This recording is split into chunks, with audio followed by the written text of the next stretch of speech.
Asyhadu an la ilaha illallah wahdahu la syarika lah wa asyhadu anna Muhammadan abduhu wa rasuluh la nabiyya ba'dah.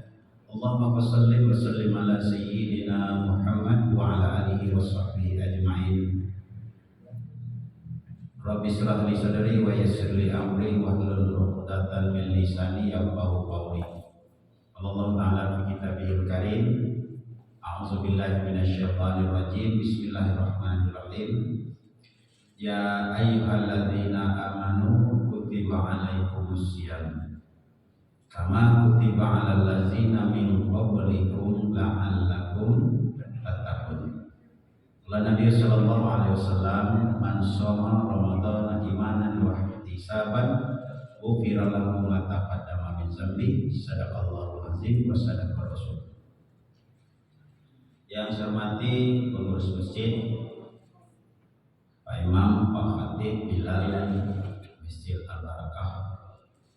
Yang saya hormati bapak-bapak, ibu-ibu, kaum muslimin, kaum muslimat, jamaah sholat maghrib dan jamaah sholat isya rahimahumullah. Sehat kalau Bapak Ibu? Amin. Sekiranya ada yang sakit, kita sama-sama doakan mudah-mudahan disembuhkan oleh Allah. Amin. Ada yang punya masalah? Berarti di depan saya buku bermasalah kalau ya. Yang punya masalah kita doakan kepada Allah, mudah-mudahan Allah carikan jalan keluar untuk menyelesaikan masalahnya. Sekiranya masalahnya masalah keuangan ekonomi, kalau rezekinya di langit, mudah-mudahan Allah turunkan cepat. Kalau rezekinya masih di bumi, mudah-mudahan Allah keluarkan secara cepat. Ada yang punya utang? Banyak juga. Yang punya utang pun kita doakan. Semoga Allah carikan jalan keluarnya untuk membayar hutangnya. Amin. Ya Rabbal Alamin. Allahumma inna nas'aluka ilman nafi'an wa rizqan halalan thayyiban wa amalan mutaqabbalan. Ya Allah, kami minta kepadamu. Apa yang kami minta kata Allah? Ilman nafi'an, ilmu yang bermanfaat. Wa rizqan halalan thayyiban, rizki yang halal lagi baik. Wa amalan mutaqabbalan, amalan yang diterima. Dan alhamdulillah Bapak Ibu, kita sudah melaksanakan sholat maghrib berjamaah dan dilakukan di awal waktu.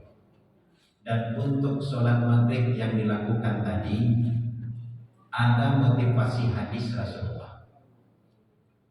Apa hadisnya? Ayyuhal amal afdal ya Rasulullah. Amalan apa yang paling dicintai oleh Allah ya Rasul? Yang paling dicintai Allah itu apa amalan? Kalau saya lakukan amalan itu, Allah mencintai saya, maka saya tidak butuh dengan amalannya. Kata Nabi ada 3. Di antara 3 itu apa Pak?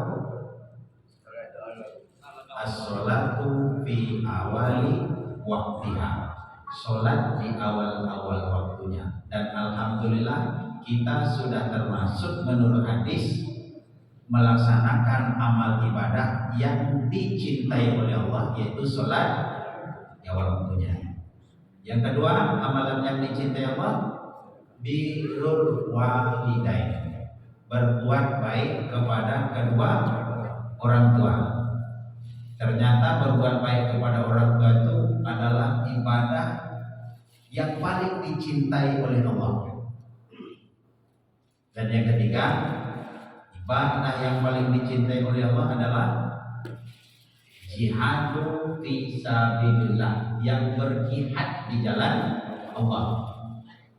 Nah, kita datang dari rumah ke sini nih, duduk mendengarkan pengajian itu, kata Nabi, itu sama orang yang berjihad. Hatta yarji, hingga dia kembali ke rumahnya itu sama dengan orang berjihad. Lada baik gitu. Kemudian setelah itu kita sholat sudah di awal waktu, kita sholat berjamaah. Ada juga hadisnya yang disampaikan oleh Nabi. Apa kata Nabi bagi orang sholat berjamaah? Man sholat al-khamsah ma'al jamaah falahu ajrahu khamsatul asyad.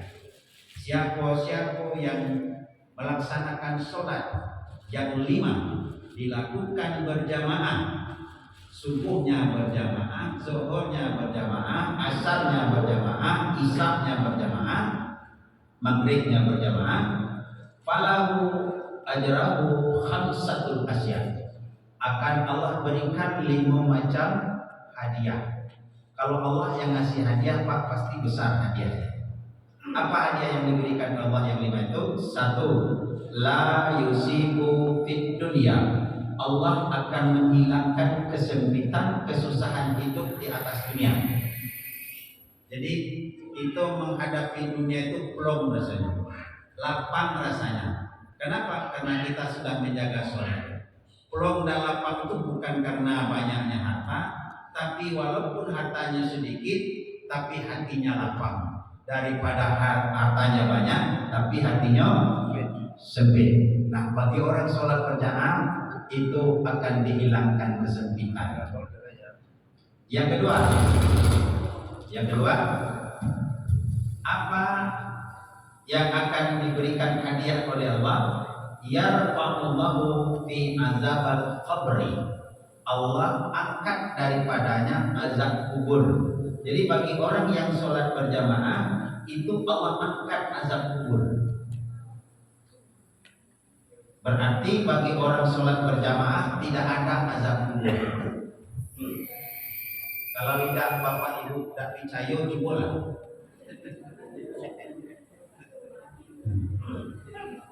Kalau masih tidak percaya, coba lagi.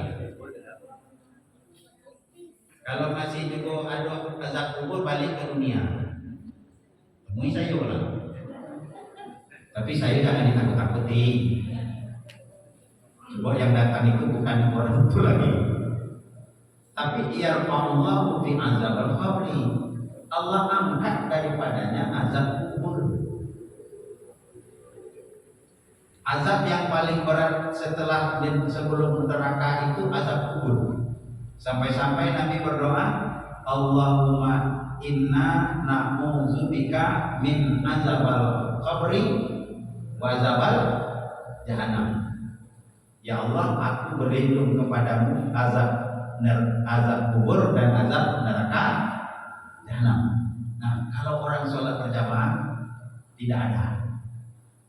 Kenapa? Karena sholatnya itu sudah menjaga dia.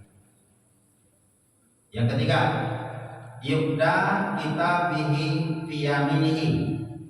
Mendapat kitab amal nanti di sebelah kanan. Kalau dia mendapat kitab amalnya di sebelah kanan itu karena banyak kebaikan daripada keburukan. Kenapa? Karena dia sholat. Maka Bapak Ibu kalau orang sholat berjamaah, maka kata Allah, apa yang pertama kata Allah? Hai malaikat,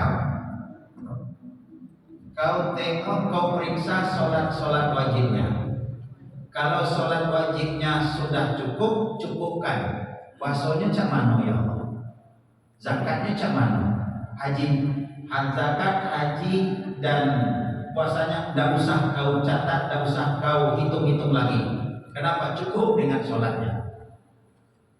Kalau baik sholatnya. Kalau tidak cukup bagaimana? Kau tengok sholat sunnahnya. Kalau sholat wajib ditambah sholat sunnahnya sudah mencukupi dia masuk surga, timbangannya sudah berat kepada kebaikan, tidak usah lagi kau hitung-hitung puasanya, zakatnya, hajinya. Kenapa? Zakat, haji, puasa itu dianggap semuanya baik. Kenapa? Sholatnya sudah baik. Ini pentingnya itu sholat. Yubda kita bihi biyaminihi. Yang keempat, apa hadiah yang diberikan ketika kita sholat berjamaah tadi? Yamurru khalbaril khatibi, nanti meniti titian syirat di padang mahsyar seperti kilat. Titian syirat itu di bawahnya neraka, di sebelahnya adalah surga. Ada yang masuk ke dalamnya, ada yang sampai ke sebelahnya. Maka orang yang menjaga sholat tidak perlu ditolong. Yang nolong itu sholat berjamaahnya. Yang kelima, yang paling penting yang kelima, apa hadiah bagi orang yang menjaga sholat kata Nabi? Yadkhulul jannah la hisab wala azab. Dia masuk ke dalam surga, tidak lagi dihisab, tidak lagi diazab. Kenapa tidak lagi diazab? Karena dia sholatnya. Sebab sholat sudah katakan Nabi, as-sholatu miftahul jannah. Sholat itu kuncinya surga. Jadi kalau kuncinya sudah dipegangnya, maka yang lainnya dipukul aja. Maka dia masuk ke surga, tidak lagi dihisab, tidak lagi diazab. Ini Bapak. Dan kemudian tidak sampai di situ.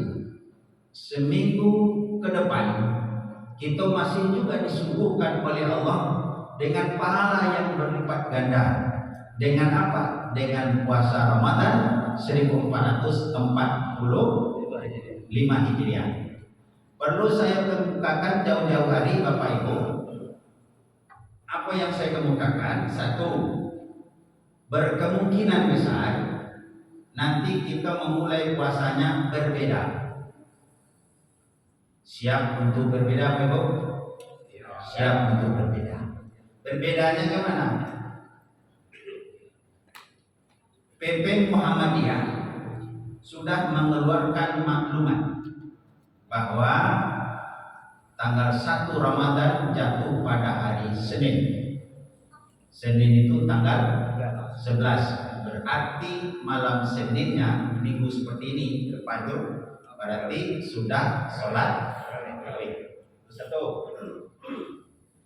Yang kedua, NU juga sudah mengeluarkan maklumat bahwa 1 Ramadan jatuh pada hari Selasa. Berarti malam Selasa kita sudah tarawih. Tinggal lagi nunggu pengumuman pemerintah. Jadi kalau kapan diumumkan pemerintah silakan. Bukan berarti kalau di antara kita ada yang Senin puasanya silakan. Kalau ada yang hari Selasa puasanya silakan.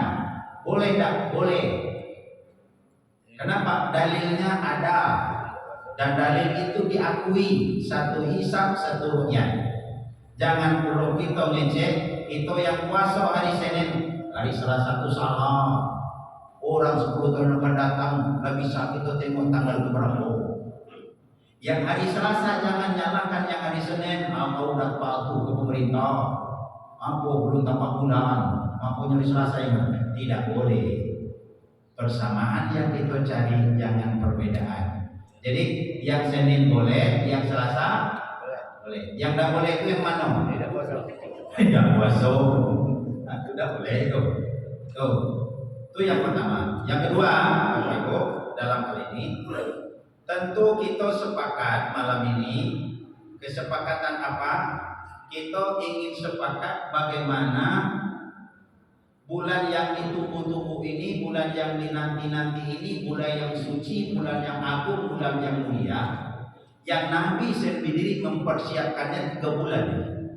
Yang Nabi sendiri mempersiapkan bulan Ramadan itu 3 bulan.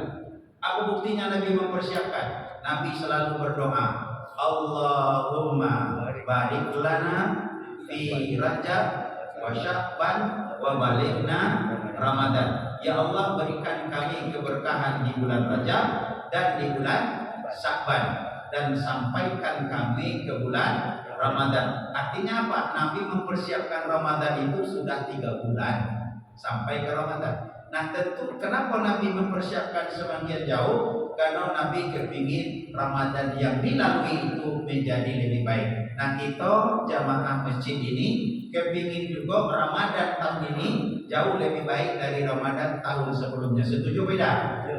Nah, setuju. Kalau tidak setuju baliklah dulu, saya cerita itu.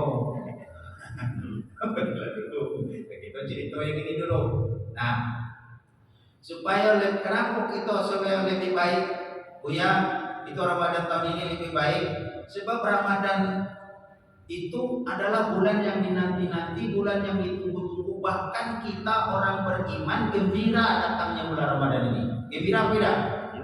Gembira. Orang yang gembira saja datang bulan Ramadan sudah diampuni. Cuman gembira kita berbeda dengan gembira anak-anak. Kalau anak-anaknya gembira juga datang bulan Ramadan itu, Pak. Tapi berbeda dengan gembira kita. Kalau gembira anak-anak, apa yang? Banyak makanan. Pakai baju baru. Sudah tanggal 1 Syawal nanti keliling, apa nih keliling? THR. Punya senang juga datang, tapi senangnya anak-anak tidak sama dengan kita. Senangnya kita apa? Karena jangan-jangan di bulan Ramadan ini ada 4 yang kita inginkan, yang kita cita-citakan ada 4. Apa itu? 1, jangan-jangan di bulan Ramadan tahun inilah Ramadan yang menyebabkan dosa kita dihapuskan oleh Allah. Karena bulan Ramadan itu bulan penghapus dosa. Itu keinginan besar. Yang kedua, jangan-jangan di bulan Ramadan ini adalah bulan yang merupakan doa kita diijabah oleh Allah. Jangan-jangan kita berdoa 11 bulan yang lalu atau sebelum yang lalu belum diijabah oleh Allah. Ibadah ini sudah kita lakukan, cara ini sudah kita lakukan tengah malam, tapi belum diijabah oleh Allah, belum didengar, belum dikabulkan. Jangan-jangan Ramadan inilah yang ditunggu oleh Allah. Kau datanglah di bulan Ramadan, kau waktu Ramadan kau datang untuk berdoa, Ramadan ini aku kabulkan. Jangan-jangan Ramadan tahun ini adalah Ramadan yang doa kita diijabah oleh Allah. Sebab kita punya keinginan masing-masing, Pak. Yang belum nikah kepingin nikah, yang sudah pun nikah pun ingin punya anak, yang ibu-ibu bapak-bapak yang punya anak gadis ingin anak gadisnya punya jodoh, sudah anaknya gadis punya jodoh ingin dia punya cucu, dan macam-macam. Yang belum punya pekerjaan anaknya kepingin anaknya bekerja. Jangan-jangan intinya nanti di bulan Ramadan ini dikabulkan. Walaupun ibu-ibu saya kepingin ini dikabulkan, sudah pergi ke Mekah, sudah pergi ke Madinah berdoa, ternyata belum juga dikabulkan. Jangan-jangan Ramadan inilah puncak dari doa kita dikabulkan oleh Allah. Ini apa?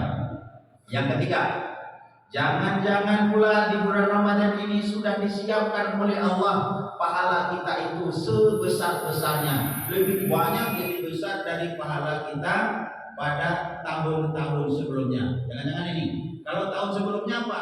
Kadang-kadang kita lalai sholat, kadang-kadang kita berpuasa tapi tidak ada pahalanya, kadang-kadang kita sedekah cuma sedikit. Jangan-jangan pada Ramadan tahun ini diluaskan semuanya oleh Allah. Waktu beribadah diluaskan, rezeki diluaskan sehingga dapat bersedekah, sehat badan disehatkan sehingga tengah malam juga. Jangan-jangan tahun ini adalah puncaknya ibadah kita puncaknya ibadah kita yang berlipat ganda. Dan kemudian yang paling penting, kenapa kita sungguh-sungguh, jangan-jangan di Ramadan tahun yang akan datang, jangan-jangan itu tidak lagi kita dapati. Jangan-jangan tahun Ramadan ini adalah tahun yang terakhir bagi kita, Pak. Ramadan yang terakhir. Ya jangankan Ramadan tahun yang akan datang, Ramadan yang akan datang di depan mata kau belum tentu kita lebih, Pak. Betul benar? Belum tentu. Nah, maka untuk itu bagaimana Buya supaya Ramadan kita ini tahun ini lebih baik daripada tahun sebelumnya, kita diampuni, doa kita diijabah, dan kemudian ibadah kita banyak, maka ada persiapan namanya. Minimal ada 3 persiapan. Kalau kita ingin persiapan apa yang pertama? 1, ikhtiyatur ruhiyah, yaitu mempersiapkan hati, mempersiapkan batinnya. Bagaimana batinnya? Dia harus bersih noda dan dosa lahir dan batin. Bagaimana bersihnya lahir? Mungkin ini sepintas saja. Bersihnya lahir apa? Sebelum datang bulan Ramadan, bulan suci, kita juga lahir kita sudah bersih. Pakaian kita sudah kita bersihkan kalau untuk ke masjid, rumah kita sudah kita bersihkan, kuburan kita keluarga sudah dibersihkan, masjid sudah bersihkan. Namanya bersih lahir. Tapi yang penting bukan sekedar bersih lahir, tapi yang penting bersih batin. Dari mana bersih batin? Dari noda dan dosa. Itu pastikan sebelum memasuki bulan Ramadan ada usaha kita untuk membersihkan noda dan dosa yang ada pada diri kita. Dosa yang mana? Ada dua sumber dosa yang perlu kita bersihkan di bulan Ramadan. Satu, sumber dosa kepada Allah.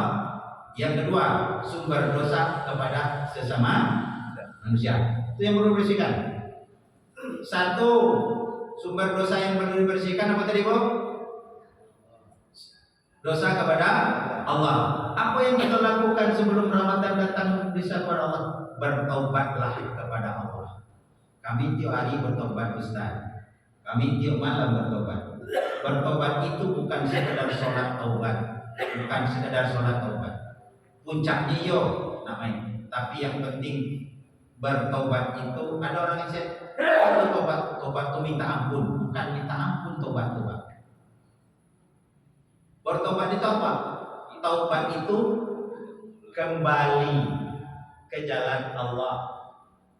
Kalau tadinya kita tersesat dari jalan Allah, maka orang yang bertobat, orang yang kembali ke jalan Allah.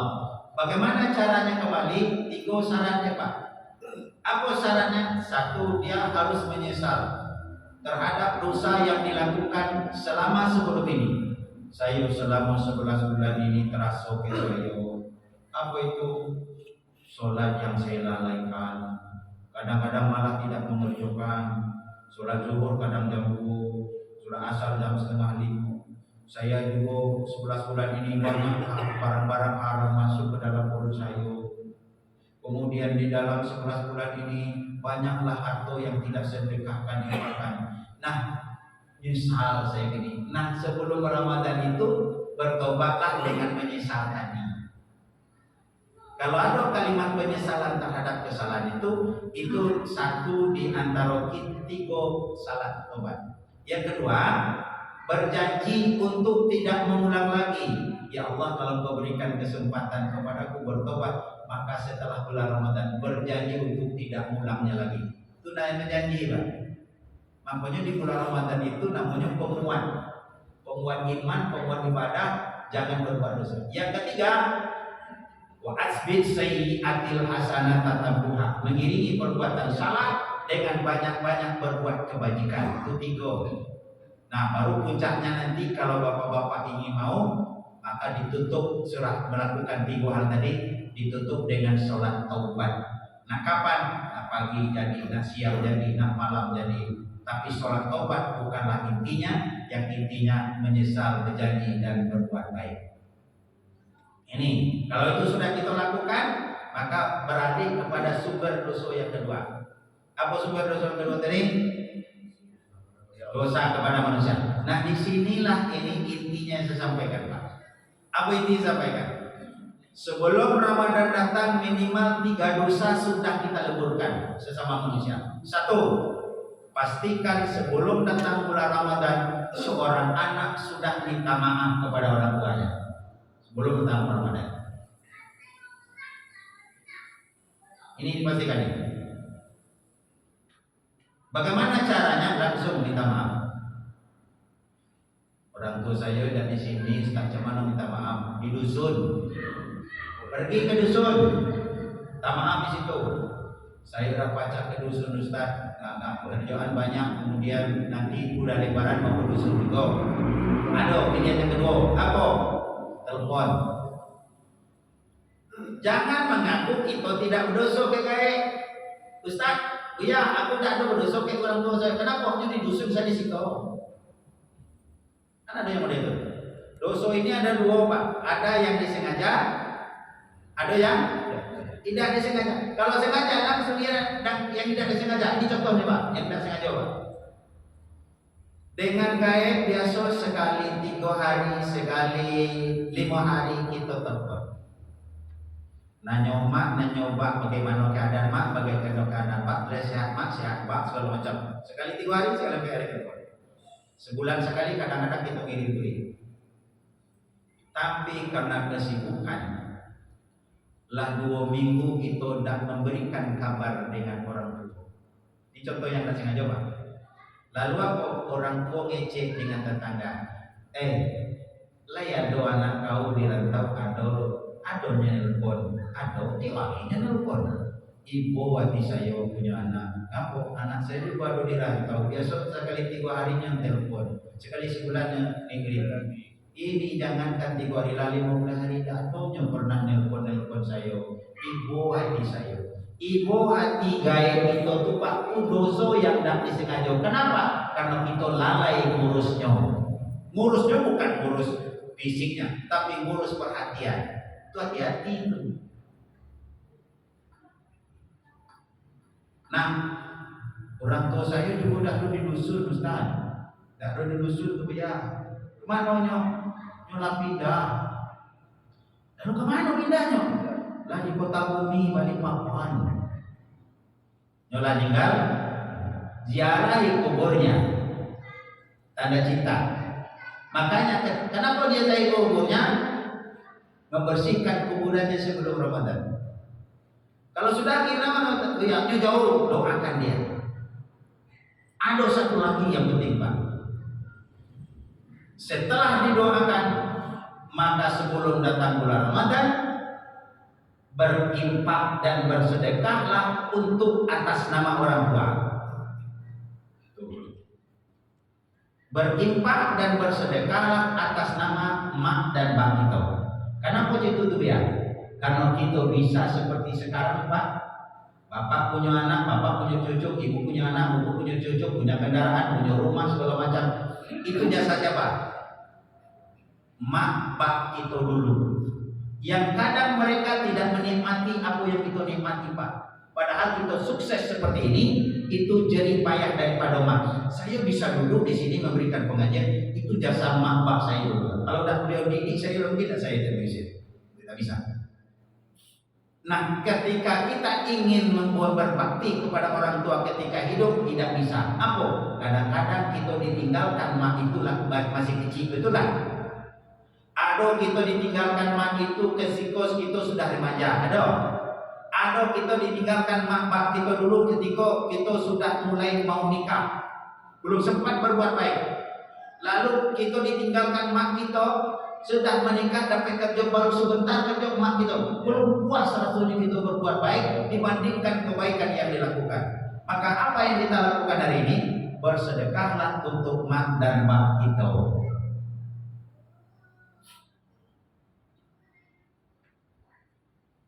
Kalau kita banding-bandingkan Pak, Ibu, kehidupan mak dengan kehidupan kita, kehidupan bak dengan kehidupan kita ini yang menyebabkan beliau yang menyebabkan kita seperti ini itu kadang-kadang jauh berbeda Pak. Tengok perbedaannya. Kira-kira bapak-bapak, mana yang lebih elok rumah kita sekarang dari rumah mak kita yang dulu? Mana yang lebih elok kira-kira? Lebih elok rumah kita Pak. Padahal kita seperti dapat punya rumah itu doanya dulu. Dalam rumah kita, di rumah kita ada hambal karpet. Rumah mak kita dulu pandan. Iya lah, yang di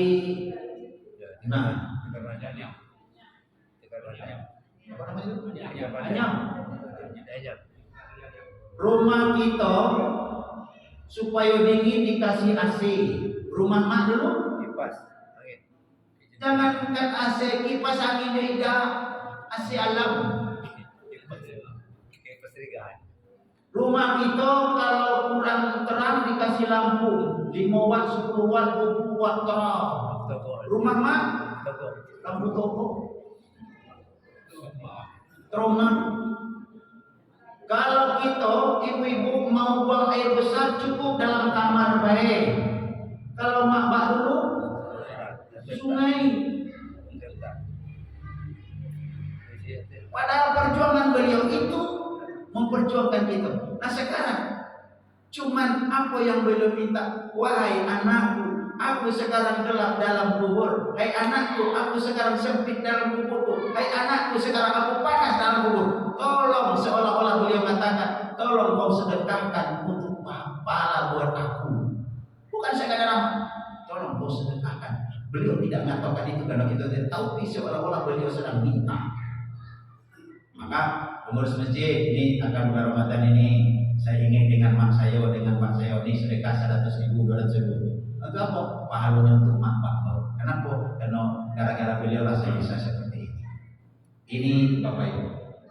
Di sebelum Ramadan perhatikan itu. Yang kedua, bersihkan yang tiga tadi. Bersihkan, pastikan seorang istri dia harus minta maaf kepada suami atau sebaliknya. Udah minta maaf? Sudah belum? Kan belum sampai Ramadan.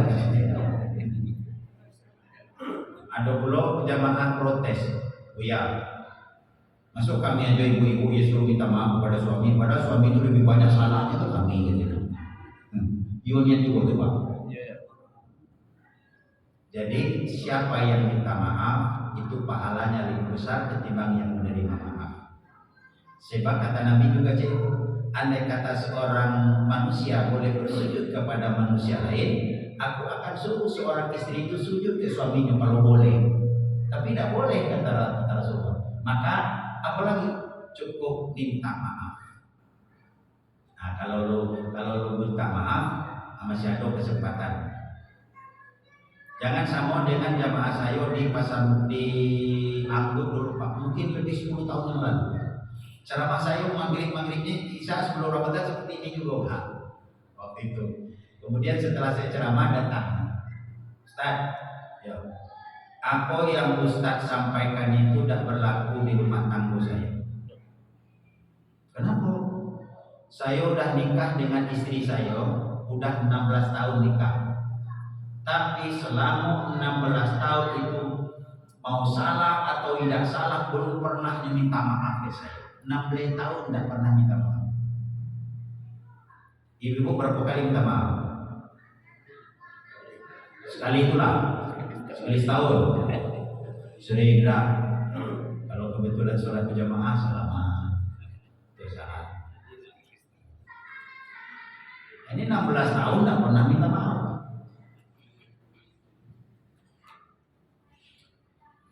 Yang ketiga, pastikan juga sebelum Ramadan supaya bersih.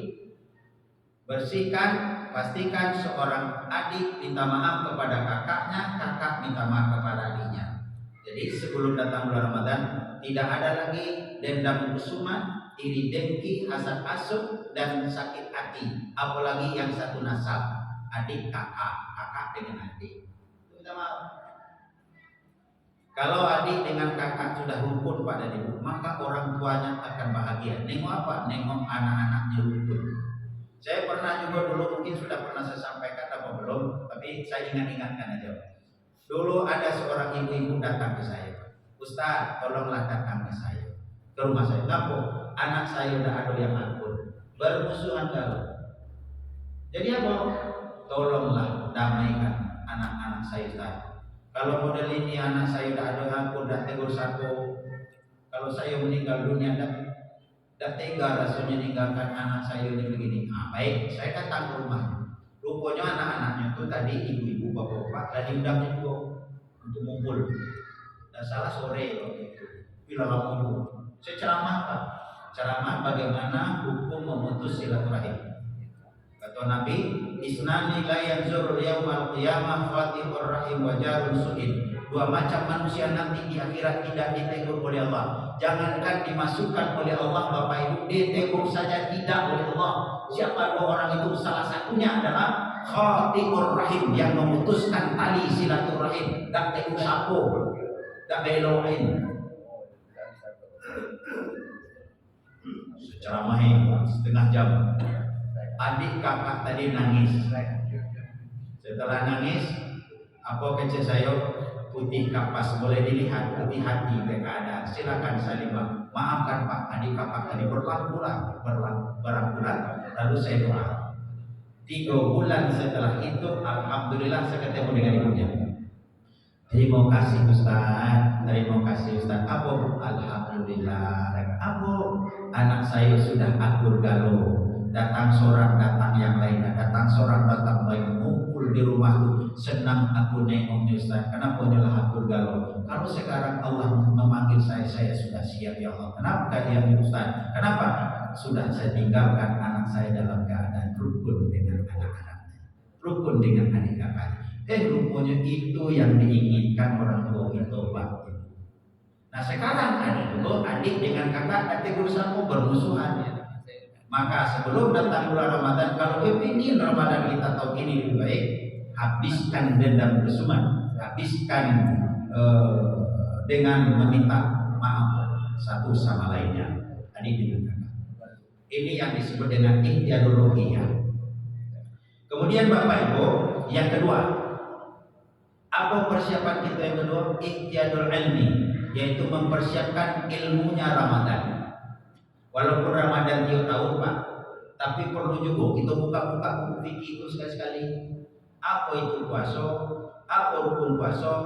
Siapa yang boleh puasa? Siapa yang tidak boleh puasa? Apa yang membatalkan puasa? Bagaimana orang yang sakit? Bagaimana orang dalam perjalanan? Bagaimana orang? Jadi perlu Pak. Jangan lagi ada mohon maaf, bukan tidak mau jawab, tidak.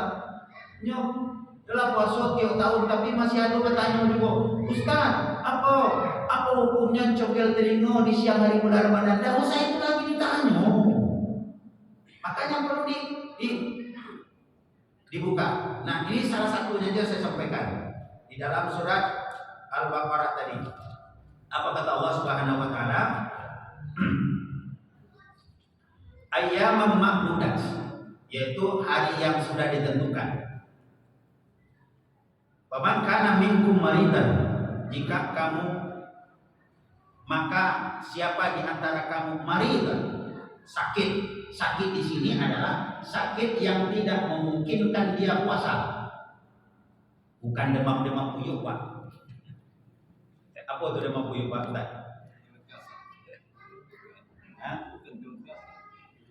Demam puyuh? Nyok, puyuh itu kan menu-menu Pak. Cak orang demam, no. Tapi lewat belalang tentunya juga. Sama kayak kita Pak. Nyok demam juga kecilnya. Tapi nasi 3 piring lewat juga ada demam, namanya demam puyuh, namanya tuh. Sakit yang tidak memungkinkan untuk puasa. Ini sakit. Yang kedua, au ala safari, atau kamu dalam perjalanan. Perjalanan mana? Perjalanan jauh. 80, 85 sampai 90 ke atas lah perjalanan. Lalu bagi orang yang dua itu Pak, apa? Dikatakan fa'iddatum min ayyamin ukhra, dia wajib mengganti pada hari lain. Itulah biasa itu Pak. Tapi yang setelah ini yang banyak pertanyaan ini. Apa yang setelahnya? Wa 'alal ladzina yutiqunahu fidyatun ta'amu miskin. Jika kamu tidak sanggup berpuasa, orang yang tidak sanggup berpuasa itu 3 Pak. 1 sudah tua renta, tidak kuat lagi puasa. Kalau dipaksakan puasa malah fatal. Yang kedua, orang sakit yang tidak memungkinkan sembuh. Dan yang ketiga, pekerja berat, kerja kasar berat dan muhimnya tidak puasa. Maka 2 yang di depan, 1 yang sakit yang sudah tua renta, dan kedua sakit yang tidak memungkinkan sembuh, dia harus membayar fidyah saja. Tapi bagi orang yang bekerja keras, bekerja berat, badannya kuat, tapi kerjanya bekerja berat, maka menurut Imam Syafi'i, maka kewajiban baginya 2. 1 dia bayar orang nantinya ganti, yang kedua dia tetap membayar fidyah. Ini kata Imam Syafi'i, dan ini sudah diakui juga oleh Imam yang. Kenapa? Karena memang halangannya cuma dia bekerja keras, tapi suatu saat nanti kan dia tidak bekerja keras lagi, maka ganti. Nah, yang 2 tadi yang saya ingin sampaikan, salah satu ihtiyadul ilmi, yutiqunahu fidyatun ta'amu miskin, yaitu memberikan makan fakir miskin. Bagaimana teknisnya? Teknisnya adalah kita makan berapa kali sehari Ramadan? 2. Berarti 1 kali makan berapa? Kalau diduitkan 12.000. Taruhlah 15.000 aja. Yang paling murah lah. Jika saya sampaikan 15.000. Kalau 2 kali 30. Berarti sehari itu 30. Kalau sebulan dia tidak puasa, berapa tuh? Kali 30 hari 9, maka 900 itu yang dia bayar untuk fidyahnya sebulan. Kapan dibayar? Dibayar lebih baik dibayar ketika bulan Ramadan itu juga. Kenapa? Kalau boleh dibayar di hari setelah Ramadan, tapi pahalanya tidak sama. Kenapa? Di bulan Ramadan lebih besar pahalanya ketimbang di bulan lain cuma untuk menggugurkan kewajiban. Lalu siapa yang bayar? Yang bayar pertama orang bersangkutan.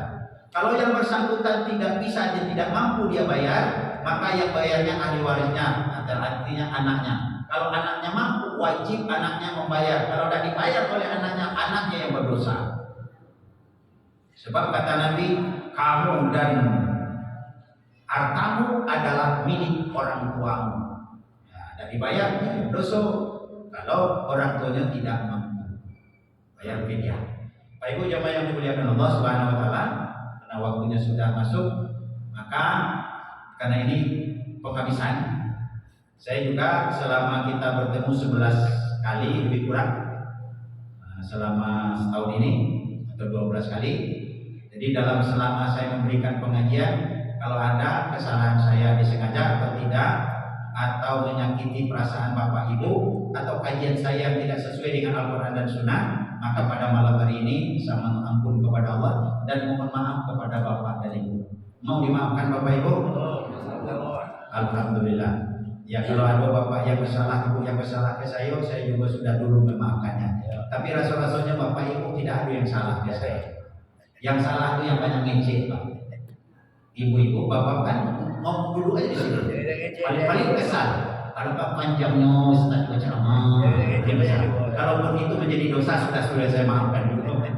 Terutama kepada Ketua Pak Budi, kalau ada kesalahan saya mohon maaf. Insya Allah kita akan ketemu nanti. Insya Allah kembali setelah selesai Lebaran. Amin. Ya Rabbal Alamin. Subhanallah wa bihamdika, asyhadu an la ilaha illa anta, astaghfiruka wa atubu ilaik. Assalamualaikum warahmatullahi wabarakatuh. Waalaikumsalam.